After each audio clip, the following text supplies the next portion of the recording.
Good morning, नमस्ते, सुप्रभात बच्चों। हिंदी की कक्षा में मैं विवेक मिश्रा एक बार फिर से आप सभी का स्वागत करता हूं। आज हम धर्मवीर भारती जी की रचना पढ़ेंगे जिसका नाम है मेरा छोटा सा निजी पुस्तकालय। आइए बात करते हैं इस पाठ की। जुलाई 1989। बचने की कोई उम्मीद नहीं थी। तीन ज़बरदस्त हार्ट अटैक एक के बाद एक तो ऐसा कि नब्ज बंद, सांस बंद, धड़कन बंद। डॉक्टरों ने घोषित कर दिया कि अब प्राण नहीं रहे, पर डॉक्टर बोर्जेस ने फिर भी हिम्मत नहीं हारी थी। उन्होंने 900 वोल्टेज के शॉक्स दिए थे। भयानक प्रयोग, लेकिन वे बोले कि यदि यह मृत शरीर मात्र है तो दर्द महसूस नहीं होगा, पर यदि कहीं ज़रा भी एक कण प्राण शेष होंगे तो हार्ट रिवाइव कर सकता है। प्राण तो लौटे, पर इस प्रयोग में 60% हार्ट सदा के लिए नष्ट हो गया। केवल 40% बचा। उनमें भी तीन ब्लॉकेज हैं। ओपन हार्ट ऑपरेशन तो करना ही होगा, पर सर्जन हिचक रहे हैं। केवल 40% हार्ट है। ऑपरेशन के बाद न रिवाइव हुआ तो तय यह हुआ कि अन्य विशेषज्ञों की राय ले ली जाए, तब कुछ दिन बाद ऑपरेशन की सोचेंगे। तब तक घर जाकर बिना हिले डुले विश्राम करें। बहरहाल ऐसी अर्धमृत्यु यानी अधमरा जैसी हालात, तो बहरहाल ऐसी अर्धमृत्यु की हालत में वापस घर लाया जाता हूँ। मेरी ज़िद है कि बेडरूम में नहीं, मुझे अपने किताबों वाले कमरे में ही रखा जाए। वहीं लिटा दिया गया है मुझे। चलना, बोलना, पढ़ना मना। दिन भर पड़े पड़े दो ही चीज़ें देखता रहता हूँ। क्या क्या चीज़ें हैं, आइए देखते हैं। बाईं ओर की खिड़की के सामने रह रहकर हवा में झूलते सुपारी के पेड़ के झालरदार पत्ते, और अंदर कमरे में चारों ओर फर्श से लेकर छत तक ऊंची किताबों से ठसाठस भरी अलमारियां। बचपन में परी कथाओं, फेयरी टेल्स में जैसे पढ़ते थे कि राजा के प्राण उसके शरीर में नहीं तोते में रहते हैं, वैसे ही लगता है कि मेरे प्राण इस शरीर से तो निकल चुके हैं। वे प्राण इन हजारों किताबों में बसे हैं जो पिछले 40-50 बरस में धीरे धीरे मेरे पास जमा होती गई हैं। कैसे जमा हुई, कैसे इकट्ठा हुई, संकलन की शुरुआत कैसे हुई, यह कथा बाद में सुनाऊंगा। पहले तो यह बताना जरूरी है कि किताबें पढ़ने और सहेजने का शौक कैसे जागा।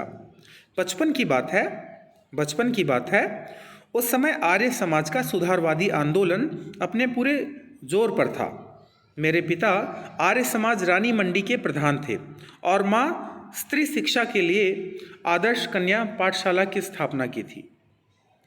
पिता की अच्छी खासी सरकारी नौकरी थी।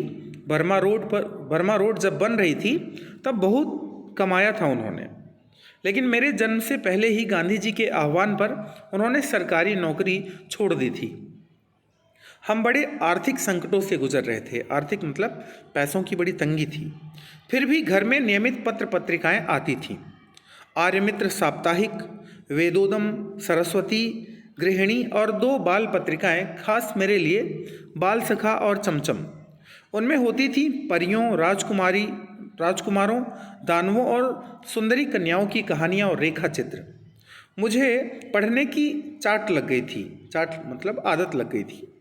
हर समय पढ़ता रहता। खाना खाते समय थाली के पास पत्रिकाएं रखकर पढ़ता। अपनी दोनों पत्रिकाओं के अलावा भी सरस्वती और आर्यमित्र पढ़ने की कोशिश करता।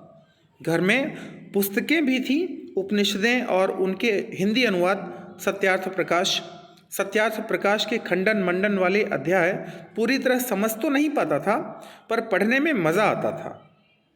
मेरी प्रिय पुस्तक थी स्वामी दयानंद की एक जीवनी, रोचक शैली में लिखी हुई, अनेक चित्रों से सुसज्जित। वे तत्कालीन पाखंडों के विरुद्ध अदम्य साहस दिखाने वाले अद्भुत व्यक्तित्व थे। वे अद्भुत व्यक्तित्व वाले थे।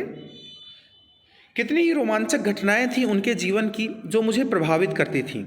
चूहे को भगवान का भोग खाते देख मान लेना कि प्रतिमाएं भगवान नहीं होती, घर छोड़कर भाग जाना, तमाम तीर्थों, जंगलों, गुफाओं, हिम शिखरों पर साधुओं के बीच घूमना और हर जगह इसकी तलाश करना कि भगवान क्या है, सत्य क्या है, जो भी समाज विरोधी, मनुष्य विरोधी मूल्य हैं, रूढ़ियां हैं, उनका खंडन करना और अंत में अपने से हारे को क्षमा कर उसे सहारा देना, यह सब मेरे लिए बाल मन को बहुत रोमांचित करता, बहुत ही प्रसन्नता से भर देता। जब इस सब से थक जाता तब फिर बाल सखा और चमचम की पहले पढ़ी हुई कथाएं दोबारा पढ़ता। माँ स्कूली शिक्षा पर जोर देती, चिंतित रहती कि लड़का कक्षा की किताबें नहीं पढ़ता, पास कैसे होगा, ऐसा उनकी माँ सोचती रहती थी। कहीं खुद साधु बनकर घर से भाग गया तो? पिता कहते, जीवन में यही पढ़ाई काम आएगी, पढ़ने दो। मैं स्कूल नहीं भेजा गया था, शुरू की पढ़ाई के लिए घर पर मास्टर यानी टीचर रखे गए थे। पिता नहीं चाहते थे कि नासमझ उम्र में मैं गलत संगति में पढ़कर गाली गलौज सीखूं, बुरे संस्कार ग्रहण करूं, अतः मेरा नाम लिखाया गया। जब मैं कक्षा 2 तक की पढ़ाई घर पर कर चुका था, तीसरे दर्जे में मैं भर्ती हुआ। उस दिन शाम को पिता उंगली पकड़कर मुझे घुमाने ले गए। लोकनाथ की एक दुकान ताज़ा अनार का शरबत मिट्टी के कुल्हड़ में पिलाया और सिर पर हाथ रखकर बोले, वादा करो कि पाठ्यक्रम की किताबें भी इतने ही ध्यान से पढ़ोगे, माँ की चिंता मिटाओगे। उनका आशीर्वाद था या मेरा जी तोड़ परिश्रम कि तीसरे चौथे में मेरे अच्छे नंबर आए और पाँचवें में तो मैं फर्स्ट डिवीज़न आया, पहली पोजीशन पे आया। माँ ने आंसू भरकर गले लगा लिया। पिता मुस्कुराते रहे, कुछ बोले नहीं।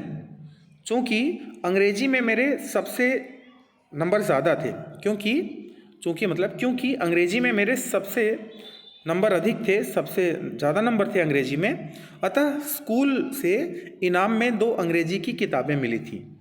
एक में 2 छोटे बच्चे घोंसलों की खोज में बागों और कुंजों में भटकते हैं और इसी बहाने पक्षियों की जातियों, उनकी बोलियों, उनकी आदतों की जानकारी उन्हें मिलती है।